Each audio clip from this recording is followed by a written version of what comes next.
बिहार की राजनीति में वादे बहुत होते हैं, लेकिन कुछ लोग अपनी प्रतिज्ञा को अपनी मंजिल मान लेते हैं। सिर पे बंधा वो साफा सिर्फ एक कपड़ा नहीं, बल्कि बिहार की सत्ता बदलने की एक चुनौती थी। वो शख्स जो कभी सबसे युवा मंत्री बना, फिर विवादों में घिरा और आज 2026 में बिहार की बागडोर अपने हाथों में थामकर इतिहास के पन्नों में अपना नाम दर्ज करवा लिया है। नमस्कार, आप देख रहे हैं अनकोट मीडिया। मैं हूँ छाया सिंह। आज बात उस शख्स की जो कभी बिहार का सबसे युवा मंत्री बना, फिर विवादों में गिरा, इस्तीफा दिया, लेकिन हार नहीं मानी। 16 नवंबर 1968 को मुंगेर के लखनपुर गांव में शकुनी चौधरी के घर पर जन्मा वो राकेश कुमार आज बिहार की बागडोर थामकर सत्ता का नया सम्राट बन चुका है। राजनीति सम्राट चौधरी के खून में थी।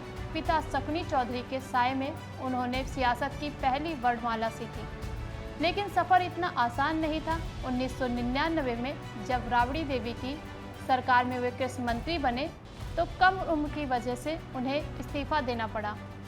एक युवा नेता के लिए इससे बड़ा झटका क्या होगा जब शुरुआत के पहले ही पद में इस्तीफा देने की नौबत आ गई हो। सम्राट चौधरी ने बिहार की हर बड़ी पार्टी के साथ काम किया और 2010 में परबत्ता से विधायक बने। वो जीतन राम मांझी के साथ रहे, नीतीश कुमार की कैबिनेट में मंत्री बने। लेकिन उनकी असली पहचान तब बनी जब उन्होंने भाजपा का दामन थामा। 2024 में नीतीश कुमार के साथ बीजेपी की सरकार बनी तो उन्हें डिप्टी सीएम बनाया गया। 2025 में बिहार विधानसभा चुनाव में सम्राट चौधरी तारापुर सीट से जीतकर विधायक बने। उसके बाद एनडीए सरकार में उन्हें डिप्टी सीएम और गृह मंत्री का पद दिया गया।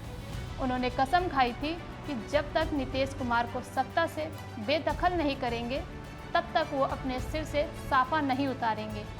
लेकिन बीजेपी जेडीयू गठबंधन में नई सरकार बनने के बाद उन्होंने अयोध्या के सरयू नदी में डुबकी लगाकर रामलला को अपनी पगड़ी समर्पित की।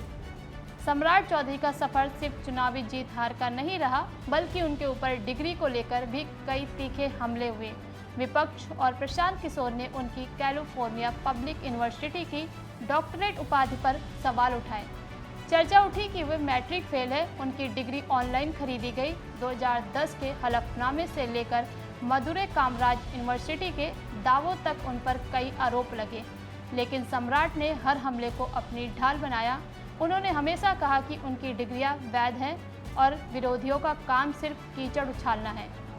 आज सम्राट चौधरी सिर्फ एक नाम नहीं, बल्कि बिहार भाजपा का सबसे बड़ा चेहरा बन चुके हैं।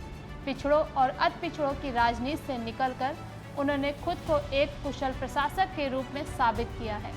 कृषि मंत्री के पद से शुरू हुआ वो सफ़र, जिसे कई बार खत्म करने की कोशिश की गई, आज वह सफ़र मुख्यमंत्री की कुर्सी तक जा पहुंचा है।